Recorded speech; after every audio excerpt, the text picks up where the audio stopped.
Welcome back to the channel. We have some updates regarding Drake's lawsuit against UMG. We'll get into Kojo finally being served, Iceman, Drake's red button, and how he has been planning this all along. Drake has been talking about his master plan before the beef, during the beef, and after. So make sure you stick around to the end of the video so you hear every single detail and get a preview into what we might see in Iceman episode 3. Now before we get into any new details, we have to frame the conversation. If this is your first time here, this is a great first video because I'm going to explain to you why Drake is suing UMG. His legal team has 5 main allegations against them. The first, publishing and promoting defamatory material. Toronto home marked with predatory symbols alluding to him being a predator. The second, causing and escalating harm after knowing the risks. Drake met with UMG privately and told them that this song is causing harm to his reputation, it was causing fans to act irrational, and one of his security guards was even shot. After this meeting, UMG went on to continue to promote the song even after they knew the risk to Drake and his family. The third, turning defamatory material into a major marketing campaign. After the release of this song, it was everywhere. At the Grammys, at the Super Bowl, at any high-profile event you could think of, down to kids' parties. The fourth, running a deceptive pay-for-play and bot streaming scheme. Secretly paying radio stations, streaming services, and third parties to bot Not Like Us. Not only the song, but the video. This artificially inflated the song and its reach so it would chart higher for a number of weeks, and UMG did not disclose this. If you don't disclose paying for something, that is called payola, which is a crime. And the last allegation is engaging in harassment. Drake says UMG intentionally harassed him and alarmed him by publishing the material for over a year despite knowing the harm it was causing them. So this is the lawsuit summarized very quickly in 5 quick points. Now that we know what Drake's team is alleging, we have to talk about what they're seeking in return. Everyone has given their opinion on this case and what he's doing, but no one wants to read the facts, and it's all in writing. So let's discuss. The first, declaratory relief. And what that means is Drake wants UMG to come out and say that everything that was said in Not Like Us was false.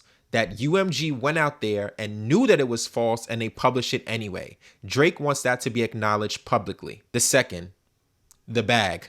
Monetary damages. Drake wants to be rewarded and rewarded handsomely. I can only think of the amount that he's asking for, and if he does win this case, what the judge may grant him. The thing of Drake's attorney's fees. I can only imagine what Drake has spent on these attorneys. It's an exasperous amount. I don't even want to imagine. They spent $75,000 just trying to serve one person. So I can imagine what they've spent this far. So he's going to want all of that money in return. The fifth, payment of the cost of the lawsuit. Everything that's coming with this, every dime that Drake has to pay out, every dime that his legal team has to spend, he wants UMG to be responsible for it. Now, this is assuming that Drake wins the case outright. My fair assessment of this is this will settle long before it goes to trial. But if it does go to trial and it goes in Drake's favor, these are the things that he's seeking, but it will be up to a judge to determine what exactly he will get. So what are the new updates? Drake's team has spent over $75,000 trying to serve Kojo with a legal notice, and he has evaded it successfully. But that was all until the judge finally granted permission for them to serve him using alternative means, and it has officially been done. What Drake's legal team wants is for Kojo to hand over all devices, any emails, any electronic communication regarding the promotion of Not Like Us. Drake believes it was Kojo who was responsible for leading the botting army for Not Like Us. Now, this is not some wild guess. Kojo is known in the industry as a genius media and digital marketer, aka the bot man. He's the one who can get you views and plays on Spotify, on YouTube, on Apple Music, on whatever platform that you want your song to be heard. He will get you the views. And if you don't believe me, let's listen to Academics, who has worked with Kojo closely before. It's the Kojo dude. Kojo is the nigga who says, yo, if everything is dropping via ACK on a live stream, yo, ACK got 56, I had almost 100,000 people to listen to a song, but it was mostly on YouTube. Damn, niggas got to react. There's a whole ecosystem. Reactors, yo, let's just let them be able to do it.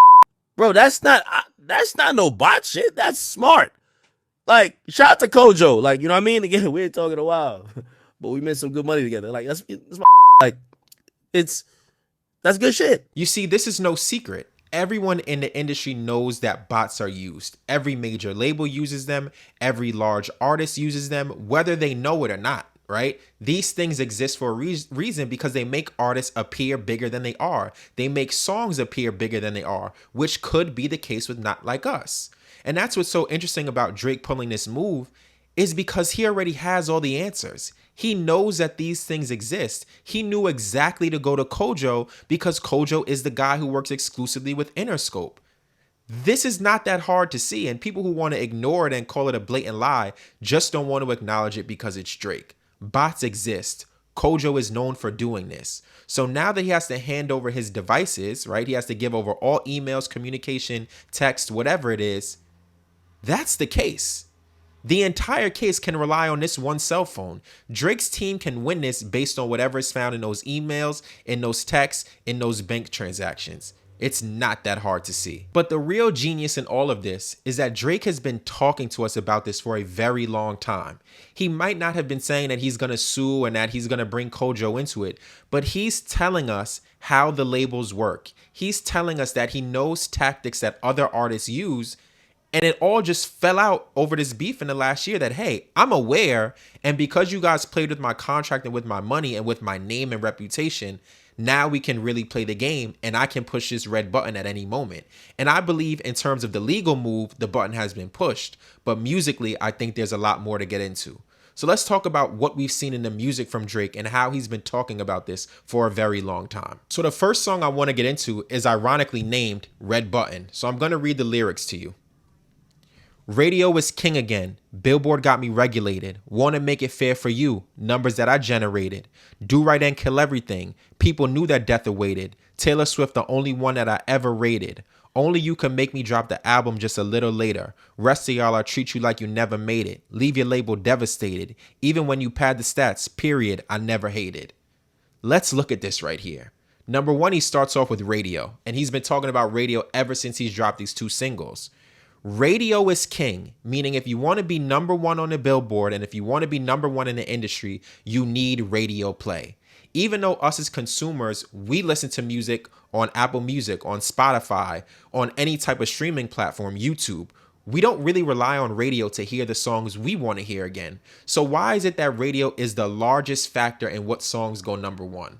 Drake already peeped the game and we're all seeing it play out in front of us. Another line where he talks. He says, I can leave your label devastated, even when you pad the stats, period, I never hated. Exactly what's going on right now, right? If he wins this case, UMG and Interscope are going to have to pay up big time. And that's a devastating look because these companies are publicly traded. They are beholden to shareholders. So this is a bad look if what he's alleging is true and it comes out in front of the whole world. And then look at the second line. Even when you pad the stats, aka even if you're using bots to make yourself appear like a bigger artist, whether it's on album sales, whether it's on single streams, I never hated. I knew this was happening all along and I never said a word. But now we've gotten to the point of no return where Drake has called it out on the world stage. The next song we can look at is Tailor Made Freestyle. Drake raps. I hate all you corporate industry puppets. I'm not in the mood. I love it when you talk loose like I'm not in the room. Here he's alluding to having information or having an inside man or woman. So if he has someone who was there when all of these conversations are being had about plans, strategy, bots, or other illegal tactics, he has the answers. And he's been alluding to it for a very long time. Then we can go to Family Matters. And I have to shout out What's the Dirt here because he uncovered something that I did not even know. The first line that I saw, which sticks out like a sore thumb, is Anthony set up the plays. Kojo be charging you double for none. Here he's telling you that Kojo's overcharging you for those bots, and I know it, which is exactly why Kojo was served, because Drake was aware of this. The part that I was not aware of is this line right here. Drake says, there's nowhere to hide, there's nowhere to hide, you know what I mean. And he says that line, there's nowhere to hide, twice. Here he's talking directly to Kojo. Kojo has an LLC called There's Nowhere to Hide. And the address listed to this LLC is where Drake's legal team was looking for him at. Like, I can't spell it out any clearer. This is elite level rapping. And if What's the Dirt doesn't find this line, no one knows what it means except Kojo. So right there, Drake is dissing him and talking to him directly. And this is before Not Like Us even dropped. So Drake could have had this plan all along. He could have been plotting and waiting and knowing that Kojo was going to be used in this battle, and it played directly into his hand. This is like checkmate. It's just genius level planning and execution. Now, I don't think he could understand like how big Not Like Us was going to get, and I don't think he would even want that to happen because of how much it's really damaged him as a person and his reputation. But he saw this thing coming a mile away. In the Nokia video, you see the imagery of the owls perched atop the phone lines. What is he telling us here? Again, plain and simple. I'm aware of what you guys are saying or texting through your phones. Again, everyone who was deposed, right? Anthony Salehi had to turn over his devices. Kojo's going to have to turn over his devices. Drake must know that there was some sort of communication happening between them or between a group of people where they were discussing how this game plan is going to go down. And finally, fighting Iris and messages that are happening. If those messages are not encrypted, and I already know Signal can be compromised, everything you're going to want to see in this court case is going to be in them phones. And Drake has continued to talk about it. He's been alluding this whole time that he's been privy to information and data for over a year, actually 2 years at this point. And he knows that Kojo is a smoking gun. Kojo is known in the industry as the bot man. Do you think it's far-fetched for Drake, who's been in the industry for this long, that he doesn't have one ally at Interscope? That he doesn't have multiple allies at UMG? That he doesn't know a woman who's dating someone at Interscope? That he doesn't know Sophia Rich personally and he posted her on his Instagram account? I'm not saying she's the leak or anything. I'm just saying that he knows these people personally. He's worked with them. So why is it far-fetched to think that one person in that office couldn't pull Drake to the side and say, hey, this is what they're trying to do? Why isn't there one person in that camp who could be a mole?